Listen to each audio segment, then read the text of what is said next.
ನಮ್ಮಮ್ಮ ಫೋನ್ ಇದ್ದಕ್ಕಿದ್ದಂಗೆ ರಿಪೇರಿ ಆಗೋಯ್ತು. ಮತ್ತೆ ರೆಡಿ ಮಾಡ್ಸೋಣ ಅನ್ಕೊಂಡ್ರೆ ಯಾಕೆ ಸುಮ್ನೆ ನನ್ ಫ್ರೆಂಡ್ ಮತ್ತೆ ಹೇಳ್ದ ಅದೇ ಅಂಗಡಿಗೆ ಹೋಗು ಅನ್ಬಿಟ್ಟು. ಯಾವ್ದಪ್ಪ ಅಂಗಡಿ ಅಂತಂದ್ರೆ ರಾಯಲ್ ಮೊಬೈಲ್ಸ್. ಹಳೆ ವಿಡಿಯೋನು ಮಾಡಿದ್ದೆ ನಾನು, ಟೆಂಪರ್ ಗ್ಲಾಸ್ ಎಲ್ಲ ಅನ್ಬ್ರೇಕೇಬಲ್ ಆಗ್ತಾರೆ ಅನ್ಬಿಟ್ಟು. ಅದೇ ಅಂಗಡಿಗೆ ಬಂದಿದ್ದೀನಿ. ಅಲ್ಲೇನೋ unused phones, second hand phones ಎಲ್ಲ ಸಿಕ್ತಿದ್ಯಂತೆ. ನನ್ಗಂತೂ ಸಿಕ್ಕಾಬಟ್ಟೆ ಖುಷಿ ಆಗ್ತಿದೆ. ಯಾಕಪ್ಪ ಅಂತಂದ್ರೆ ಅನ್ಯೂಸ್ಡ್ ಫೋನ್ ಸಿಕ್ತಿದೆ, ಒಳ್ಳೆ 5G ಮೊಬೈಲ್ ಎಲ್ಲ ಕೊಡ್ಸ್ಬೋದು, ಮನೇಲಿ ತುಂಬಾ ಖುಷಿ ಆಗೋಯ್ತಾರೆ ಅನ್ಬಿಟ್ಟು. ನಾನ್ ನೋಡೋದಕ್ಕಿಂತ ಮುಂಚೆ ನೀವು ನೋಡ್ಬೇಕು ಈ ವಿಡಿಯೋನ. ಬನ್ನಿ ಹೆಂಗಿದೆ ಎಲ್ಲ ಕಲೆಕ್ಷನ್ಸ್ ನೋಡೋಣ. ಅಂಗಡಿ ಒಳಗೆ ಅಂತೂ ಬಂದು ಫೋನ್ ಕಲೆಕ್ಷನ್ ಎಲ್ಲ ನೋಡಿ ಸೈಕ್ ಆಗೋಗಿದ್ದೀನಿ. ನೋಡ್ಬೋದು ಲೆನೋವೋ ಟ್ಯಾಬ್ ಬರೀ 4,500. ಇದು ನೋಡ್ಬೋದು ಫಿಂಗರ್ ಪ್ರಿಂಟ್ ಎಲ್ಲ ಇದೆ. 5G phone Redmi 8,500. ಇದು ನೋಡ್ಬೋದು ಒನ್ ಪ್ಲಸ್ ನಿಮ್ಗೆ ಅನ್ಯೂಸ್ಡ್ ಇದೆಲ್ಲ ಬರೀ 9,000.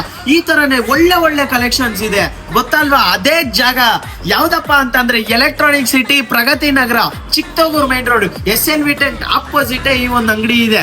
ಮತ್ತೆ ಈ ಫೋನ್ ಏನಾದ್ರು ನೀವು ತಗೊಂಡ್ರೆ ಈ ಒಂದು ಅನ್ಬ್ರೇಕೇಬಲ್ ಟೆಂಪರ್ ಗ್ಲಾಸ್ ಏನಿದೆ ಅದನ್ನ ಫ್ರೀ ಆಗಿ ಹಾಕೊಡ್ತಾರೆ. ಮತ್ತೆ ನನ್ನ ಪೇಜ್ ನ ನೀವೇನಾದ್ರೂ ಫಾಲೋ ಮಾಡ್ಕೊಂಡು ಇಲ್ಲಿ ಬಂದು ಇವ್ರಿಗೆ ತೋರ್ಸಿದ್ರೆ 500 ರೂಪಾಯಿ ಡಿಸ್ಕೌಂಟ್ ಇರುತ್ತೆ. ಇನ್ಯಾಕ್ ತಡ, ಬೇಗ ಬೇಗ ಬನ್ನಿ, ನೀವು ಪರ್ಚೇಸ್ ಮಾಡಿ. Bye friends.